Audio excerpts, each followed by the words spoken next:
is it? Llama. The Christmas llama right there. Good. I like llamas, so it works out. But. I All right. Same family though, right? What's that? I think they are the same family. Well, isn't one from a different part of the world? Yeah, I think so. Like one's like, well, because the alpaca, was that alpaca the one with when they were like down south in Mexico, the cartoon? Yeah. So Disney, and he turned him into an alpaca. Oh, Emperor's New Groove. Yes. Love that movie. And Kronk. Yes. That would be you and me. There you go. Perfect. See? Look at that. That's for you, YouTube. That's why we do this. We try to bring this out just for you. As always.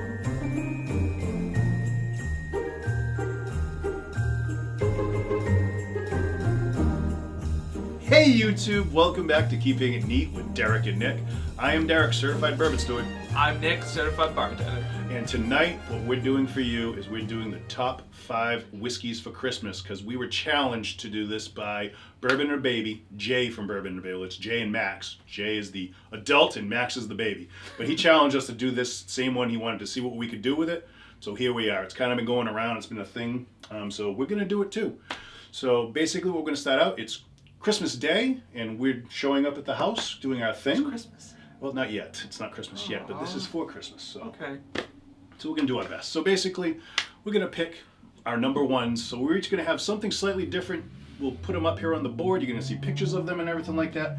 But my number one for Christmas Day, before dinner, showing up, we're just kind of lounging around with the family talking. Okay. Wild Turkey 101. Going with that bad boy right there because I think it's good for mixing in drinks. And you can also have it straight up if you want, keeping it neat. So that's my number one. Okay. My number one is the Japanese Suntory Whiskey Toki. Ooh, very nice. That's a good one. Here, I guess. I found that when we had this, it was very wine-like and very light. And I loved this one. And truthfully, interesting choice, I think, for the holiday. But at the same point, it's a smart choice because it's a marathon, folks. It's not about, getting this done in one shot. We're trying to last. So this is a good, while you're hanging around and you're just, waiting for things to start up. And so you start sipping away. And I think this is a good one to start with. All right. Number one. That's Nick's number one, my number one. My number two is, if you'll hand me the Eagle Rare, sir. You're welcome. Eagle Rare. Once we begin dinner, we're digging into dinner now. I think that the Eagle Rare can stand up to dinner. Okay. Be able to. It won't overpower it, but yet you'll still get all the flavors out of it that you like. And if you wanted to do a cocktail with the Eagle Rare, tear it up because that would be good too. Because it will still come through. You won't bury it behind everything else you're putting in that glass. So that's my number two. My number two, which you were actually shocked when I pulled this one out. I was very shocked. The Caribou Crossing Single Barrel. Yeah. I thought that this was, it had a very brown sugary mapleness, maple syrupy to me in the palate. So I thought that, starting to move into the, more intense, I guess you could say, bourbons and scotches and stuff. And, this for me was really good, I think, to start making cocktails with. Maybe a hot toddy or something like that. I feel like it's still a good in-between one. I'm not ready to get fully in yet, but we're getting there. We're getting there. All right. And I think you could make a couple cocktails with that. Okay. So. Well, my next one is we're done with dinner. We've wrapped it up. Okay. So, can you pass me the Jameson, please, sir? Sure. After dinner, we kind of just sitting, lounging around. Maybe waiting for dessert. Maybe we're going to start opening up some presents. So I think the Jameson Black Barrel right there, it's for a Jameson, I find it's really good, but it comes off like a bourbon a lot to me. Mm-hmm. So I think it's like a dual kind of a thing. If you want to get your Irish on, you can still get your Irish going. But if you dig into that bourbon, you can go with this, and I think you're going to be right down the middle with it, and you're not going to go wrong with it. So That is my number 3 right there. I'm going to leave it there because that was also my number 3. Nice.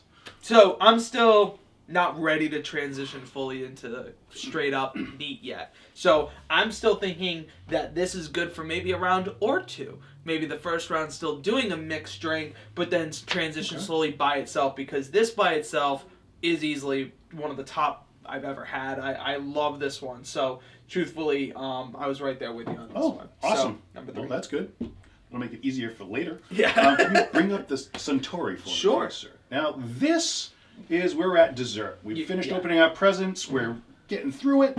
So this is my number 4. This is dessert time right here because it's very light. Yeah. It's got those floral notes. It's got that hibiscus, perhaps? Was that in there? I can't remember from the notes, but you'd have to go watch our old episode. It'll be up here. Worth it. You know, check it out, see what we said about it. But yeah, I think that would be great for dessert because I think it'll go good with anything sweet that you have. Yeah. And it's still light. Totally. So it's not going to overtake anything. That's a very good point because I was gonna say if I had to pick to flip it, like I could totally do it again, or bring it back, or at the same point, like you said, it is very on the dessert realm. Whereas I like to start sweet and then get hard, I guess. Yeah. Well, I understand where you're going with that, Nick.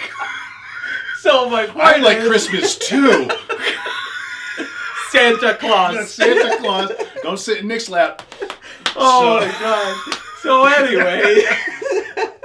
Continuing on. That's not my choice, though. Okay. I just wanted to elaborate All right. on what you were saying. Excellent. Okay, yeah, because I think we described it as we kind of came like wine almost, kind of a winey kind of deal. So it's perfect for that lightness. Well, that's my if you're trying number to take 4. a little pause and still keep drinking. I'm gonna say my number 4 and my number 5 are actually kind of go hand in hand for me. So if you don't mind picking up the Maker's 46 for me, Maker's 46 and Eagle Rare. To me, I'm switching over to one of these to end my night.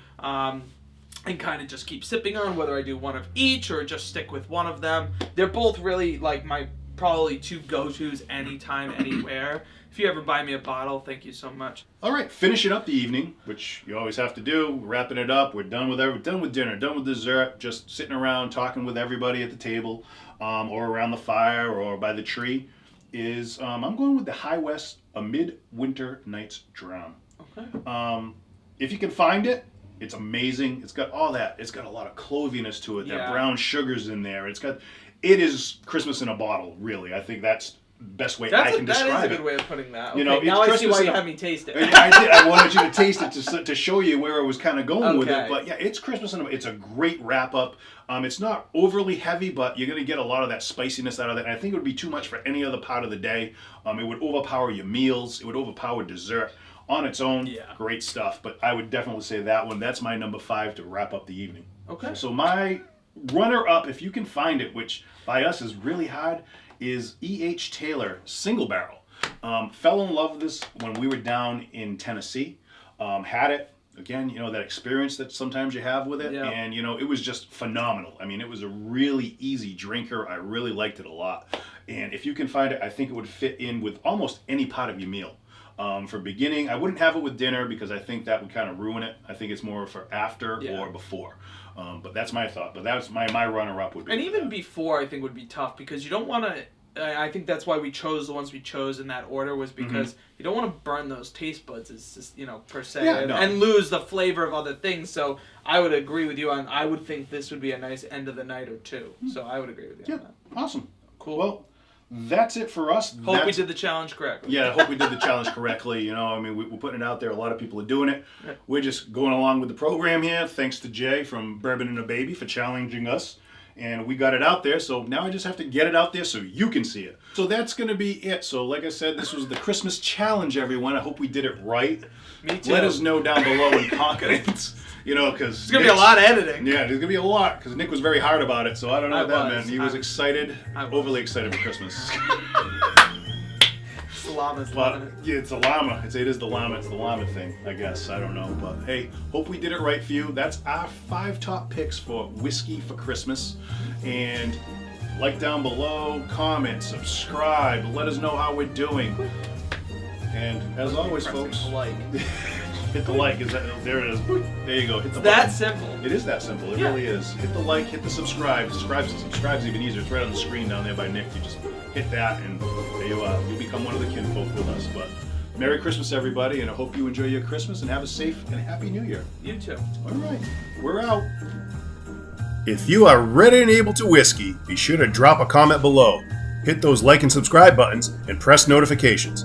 Also follow Keeping It Neat on Instagram. Thanks for watching, kinfolk.